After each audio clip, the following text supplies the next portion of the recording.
showdown. Aye. And Yama womb. A strong cry. And don't think the person will be a bit traffic. What I say because pressure at that nipa so no. I will gan hand. Can be Papa Mike. Yeah, coach Shra Adom TV. There was Zoe. Because somebody sa program say ba e be do Christmas ah. That was a pressure I work Christmas mu. Ona na omo kiki. No mo timiti am for pressure so. Na omo this program Adom 9 lessons and Carlos night in the banner. Na ma for so e babusu no. Afi you know you expect say ye kwa ye dey say kwa one show. Be expect say ye kwa e kwa 5. Oh, because the kind last year a drew pempen so bia just that your punk run into me pong because nipa na ba busua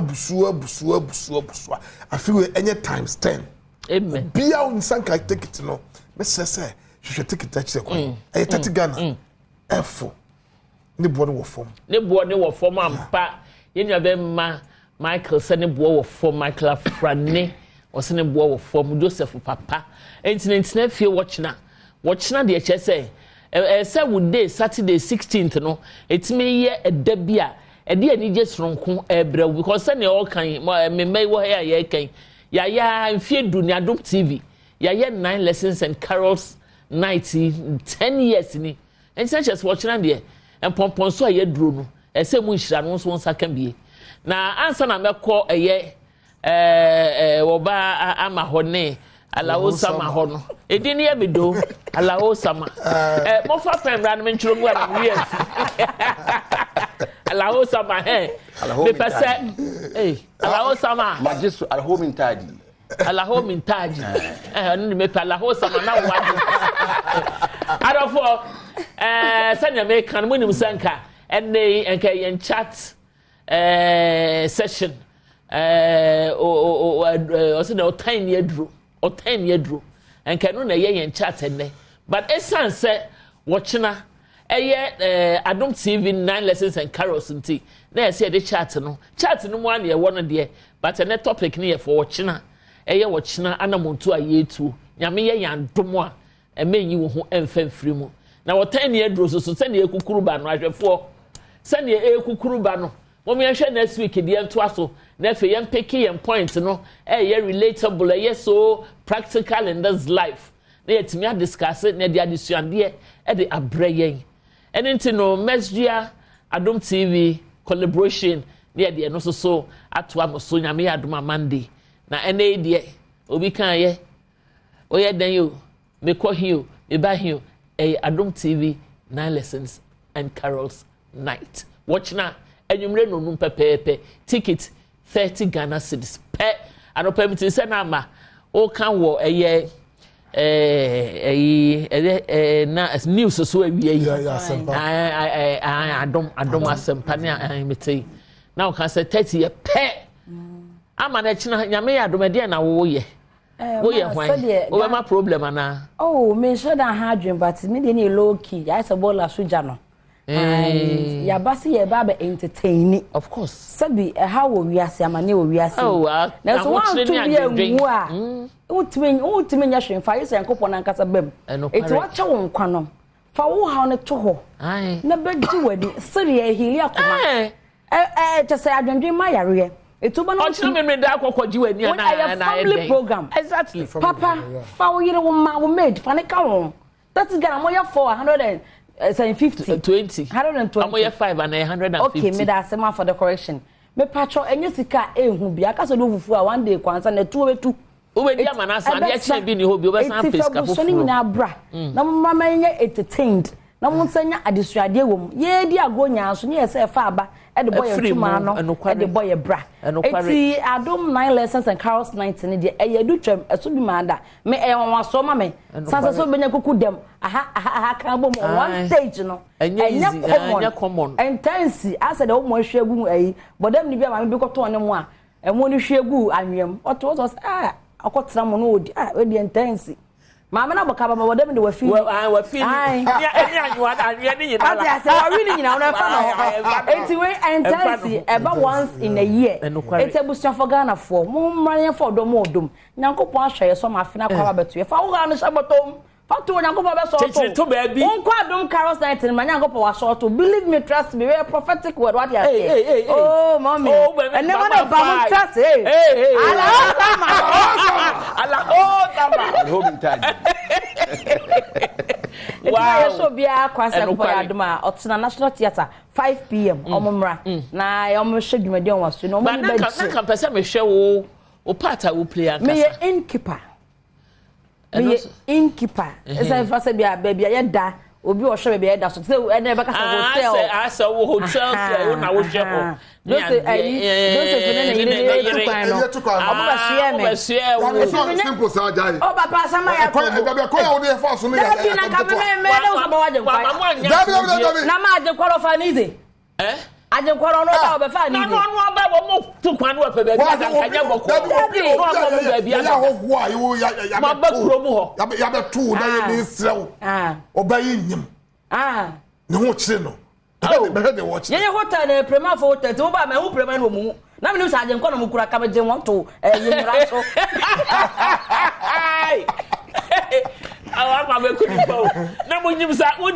kwalo ya be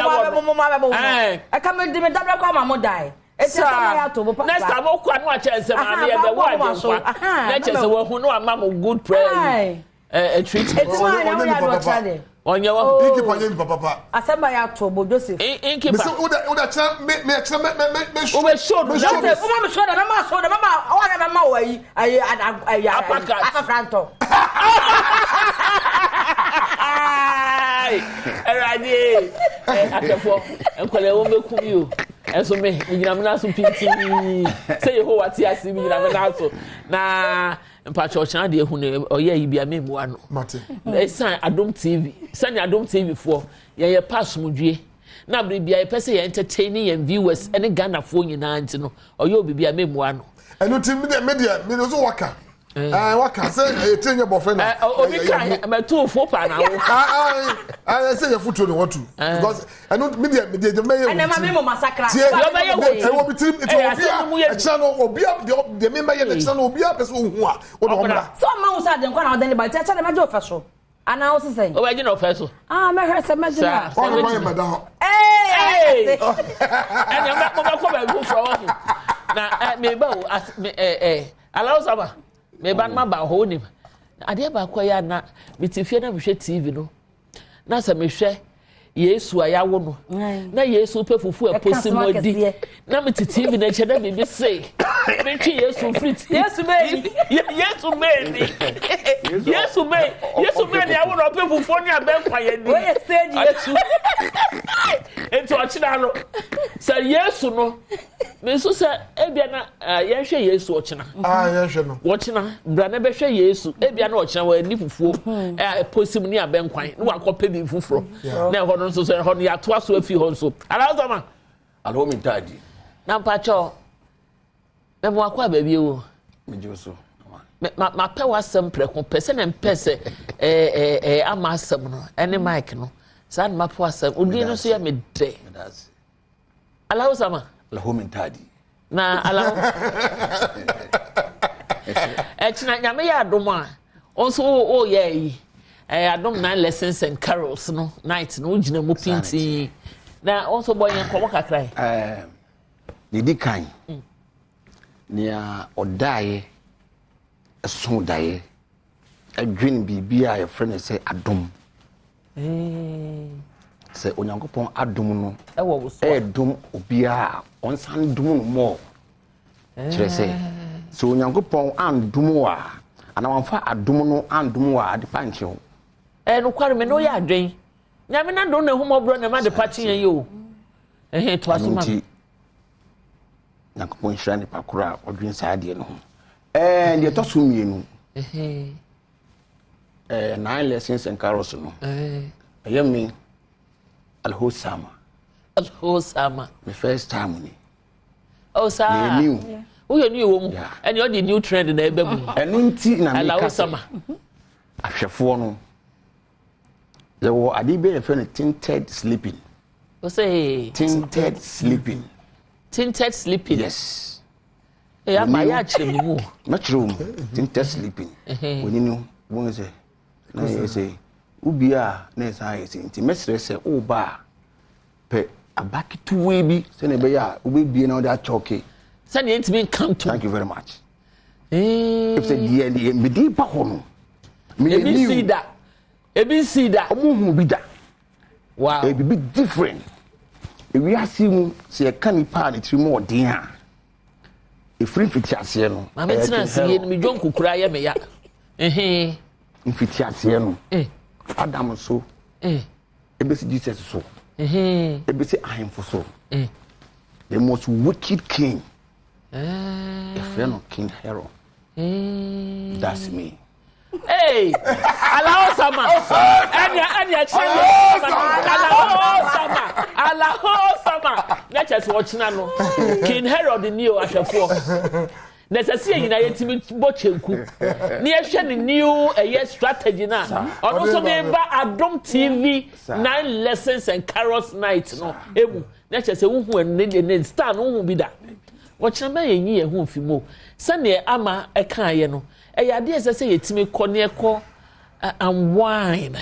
Yanko ma stress no. Adwendwen ni kikri no. Emra from kura ye ko srisri bia. Onu said the more I was saying Wednesdays no. Eye so active. Ema eboa wo ma growth wo cells wo bi biada eye adwuma yie. Enti mesrɛ mo ochina 9 lessons and carols Adom TV. Yade ba no. Na hwe ekuku dam ya wo muti hei eya me no mo tena asisi na eme ahoho ase TV fo mpanimfo na me nso manya kwan ne o muti hoi eche se nyankopon de ode yan ko ba bi to ochina me yi hu fim ochina me yi hu fim na nim mo mama me ko penso kakra bi hu me mnemu na me ne ala ho sama yan fa mesi adi ebio ye ba sesi amem ko ba bi ya ye ba ye tue ho aba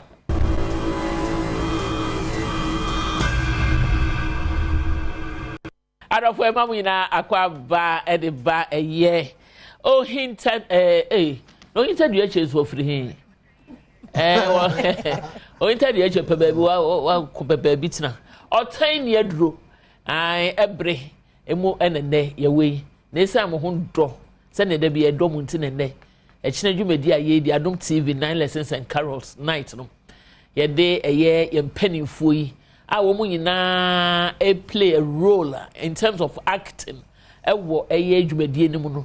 na ehu akohia se ne ye ne obesi nkonwa ne ye ne won atwetwe nkomo na watimi ahye ye nkran na watimi ame ehunu senti a esase yetimi bo anan e de ba National Theatre ho na ye ba behwe eye 9 lessons and carols ne do mo asepa se omne ye di sa adwuma ye mfie du we ka ho mfie du onyame onhyira mo wate omama hoode ne nkwatenten abri biada se edu 9 lessons and carols ana adwuma pofufro bi Adom TV ya ye to nsafre ma monya hoode na mo de aba ama nyame onhyira mo wai ntime menni medwa emra na ye meto aso na fe ye nhwe sene e kira no so ebeye garnica syrup fo garnica syrup ye duru a eboa ma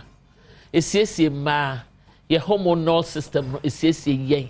ye menstrual disorders ni nyina so ebinim nya ne siesie ni nyina fefefe enu nti se wo ye wo ba a wasi so ababa awa wo ye bebunu adantamo wedu mpani fie so a obia ne stage oba bia ne stage oduru mu a ne etimi esesa e wo ni padua mu enu nti wo ye abayo a wa ya ase bosome du na obesite obosome bia ya na wa ya si dwan wo awo asade ehwe prefagu ho da bi unya eye garnica syrup bi na ode enonom no se ne doctor akire wona ebe correct bibia ma fefefe Samson New East Chinese Hospital womo so etayen achipa New East for the one more master e wo nompemu womo specialize wo nompemu so dompe na afichiri so sisi na ye wo chiri bremo so ho kan ni pedua ni nyina kan sa ni nyina bebia wonam na bibia wonan wonsam na ebuo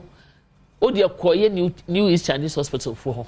won be show fefefe akeka nompe no esisi ani ama wanya wa hoto enti no udompe mu ha wa hwehwe won akira kwan New East Chinese Hospital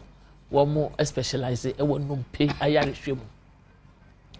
reflow pad and baby diapers reflow pad minya ebo so pe na makai material ye dia ye 100% cotton bibia so ye cotton no se utimi de siesie wo ho a abribia mframanya kwanya ebo wura obabi baabi enti no emma eho nye gban se koye nylon fo ya na chese esan ko pel rashes kra de abegugu enti wo ba wosome bredu a na wape eye reflow pad na wo de siesie wo ho let me ama eho nso aye fefefa yehwehwehwam sanso na wo abofra baby diapers and reflow baby diapers no so esan se no so ye cotton enti na abofra no de bonwa for hours onya eye rashes bia turumu kokko bia engu no esan se bia meye no wonsu entete ha na bi ema wo fo no kura mo nyenye da bi enti wonya eye reflow pad and baby diapers now the siesie wo oba no maame no the siesie ho na de baby diapers no so siesie abofra no ho enwumakue ene kura ya sene a ema ye de eye Otan Nni Aduro Chatroom etimi ede bremu na wie me fa kwanya so na bo mechi so mpa edwumadi aya medi ma mofra no fiti last month yentimi anye this month nso me mpanifo atufu so bronya ni nti me ya enye yi nti de ma ye ne se me ne mofra ni nyina me party kidi first me party kitwa bi e de ama mofra no na mo me ne me party na bi ene ye ya bom ti akua nim kakra me the location baby amete hwa me fie nchen hwa ehwa na meye no na we baby bra na ayakwala 25 years so yakwala mo waya de enti no Pamela so baby oba ne ya ye na kwala size ne de na wuram and enti nyame ya adoma eno so me de enche bia me de ho info ni na e de bebrem na ye kan say ya ye kan say mo cheche me de mo beye eni ade ama eso ye innkeeper alahosama ye king herald na me ba mike nso afrane ye Joseph papa na o play Joseph Yesu papa sorry Yesu papa Yesu papa Joseph me pacho o play Yesu papa no Joseph no Joseph subi kakreti me ewura wa wonam a wotene wo wasom me Joseph papa enti bibi na wo ya esese wotimi gyan na wo chena wo mo mbeba no o matimi ehunu sampa Joseph papa die say if you Joseph want something nyenda ene me chire what you say Sunday school you so no oboko no Sunday school so dey acheche pamphlet bi na dey amount Moses die wom Joseph die wom we die wom and na ye dey chere those days no ye dey chere Sunday school ti na my bete Jesus story no and I say Bible asiye so and then wo book bi a my book of Bible story wow and your story me no ya nyana no me no bi di koma sister me do be ko restaurant na sister ande o se hwe nya lant ye lant na me se oyo enya me so na mesua restaurant me do be ko ti yesua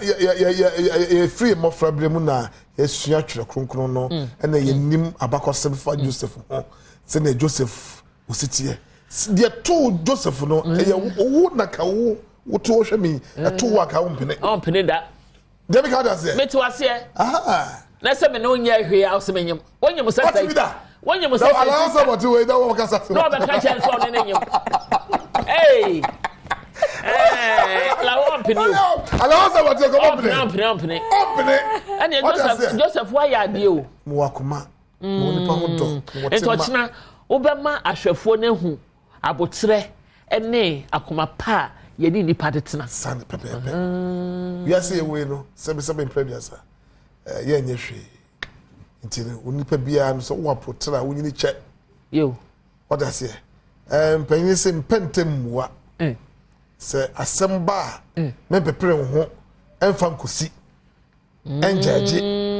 what I say ese wo to wase nhwe se woni abotra wo timi nya sa na ma wo nyina anokware asem to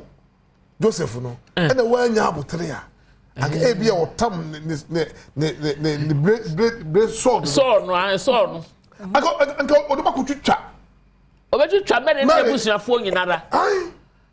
ama yesu kro da ne yam no twetwa ne bia kan they say better be no yam kan na menu mi no ke be biro sa pepe no to the china no showdown edition we no wa utifie no men tnafie ene obusua nyina mra tete Ghana se na menu aba amodumodu e kai no what I say also do yam kwankwa 120 min ton ntwenam there be and then the joy 1.25 cities Saturday eh also tota o Eradi I showdown edition is Sonko what I say Sonko Joseph a bit different so a bit different ti mess obia say on sanka take it baby say on sanka take it bia no kona kwaji take it what I say oba Adom TV ha on sabeka bi Matias here omofa online we no ento so na yentime mbobọ ma eye say the buy obu ha on person obefa car traffic say on phone so boy ya papa na on sack enokre ama nyesimani sanwo na say ye hwe na lessons and carrots ya say ne Michael Afrani akan afutu sem bebre ewo mu ochina wo impact a wo de ma ya hwefo no we impact as obi a we caretaker as a caretaker you fan call practical world no obi a caretaker ne dwuma pa ne send say so ye as a caretaker no so we hospitable because sabi obi a oba be pe ba bia soe onim de e pam na oba it was say the so obi at front desk hotel receptionist I was saying we onim te anokware wo ha kwere so wujai to ne pa na oba no o ne nya kasade na otimi ne interact na ono so hu se bebia ma ba bebia menya me peace of mind the reason ti o de ba beso no bo hu se wa make the wrong choice nti no mesre se ye nuanu mo ye reception na that said bit afrache mesre meka ya man be mo tel fondex mo ha adwen pa ye de adwuma ni nti of course some shey pa bebre sabi ta fata wakene nimu yesise pose ubi se ba so ne wa kasa wa an sha on so be nsem ba Kristo ntini agina aka ya kan so o kire no ho what you say o ya address nti o kire what you say so me madwuma na me abaye so wadwuma ne say obi ba beti wonim no wagye ne ye sabi ta fata ba ko no sika kaka na e wa ne bi nya di tua wo ka it is one anya nipa na wa man good reception nipa so ya no timi di bro takrema edi nchidi meko e kire do me hotel me nko ho oba na wa anhwe ne ya o the lip service be gu adwuma oba say bi bia ba so ti be say nua ma na omo titi hotel somewhere receptionist say they should be how do I courteous? Courteous. Oh, the only good would just put on a fake smile because of your client. Yeah, obe say oh say. They be come na bia udi ya obi. And I me kan me twa no. Me say British for no. British London ho. Ani yet. Or greeny. Yeah. They will just green towards you. And to work so was so you say. Now what is it? British or now ever. Number one state. Number village. Village, okay, number one state. Oh, you say? Yeah. You think so we are smiling. Oh, smiling, what green natural. Yes. And to you said, no, the only one is Sakrana wouldn't name say, oh, green now, over fan was and I believe said your walk can your foot to pa. And I would name my hoteliers and receptionist for near Diano. Because many years should ye, me say, yes, should ye at the pie, Babajini Pankwa. And I did so good things comes in bad shape. It's as I mean. Impact na be benyo wi aso tin ka me nim bia ka me hwa kwa mo so de me di nkan kai e wonim me shift enka wonim na ba alawo sama so okay it sounds was a very wicked king yeah na ye nua ba me be yi ka say o se na onim obi wo hwa onim obi opeso hu ni panansa no show no respect yeah sadia ne de me makoma e da me mu ichiri kura e ne o de onya hu so ma me akua nya de me show me respect no everybody minimum says all the respect men ni pe biara or be come across your way so what you say and you dey na won so be kan se ne amaka ye no se na onim se e agenkwan ne de ne bank e bia o ma a different outlook of a life and now say of a job na wo die na bibi et 72 e ye ahwefo ne fo se wonim obi a na se obu nu nkwa na wonim nipa ne se obu nu ana ma asem we die se no ka no me koni side kakra koni side ma me koni side nya me side asemi nani nyina so nyina so no beba se me call ni side a the all can 100% me na ya adwen if you say ubebu me na umbu friend say Michael honorable Michael Afrani we dia me ba obi ntwa no na honorable hello Ashafwe esa ba so ala usama na o kan honorable na atwuma adua kobi so me pacho na nka kodi assembly man ma di assembly man twam we di atwam na san kobi o dabia me ya ntumi me na me ja to ho wa na ja to ho corporate MP na MP no ai ma ndem ma wini na be san kobi o na me fa konche ne mpa bontai wachi ana so say dia usuzu so mi nyanko bi mi nyanko bi me campaign e dey mama dofo mate e dey mama dofo ai mate o dey be fancy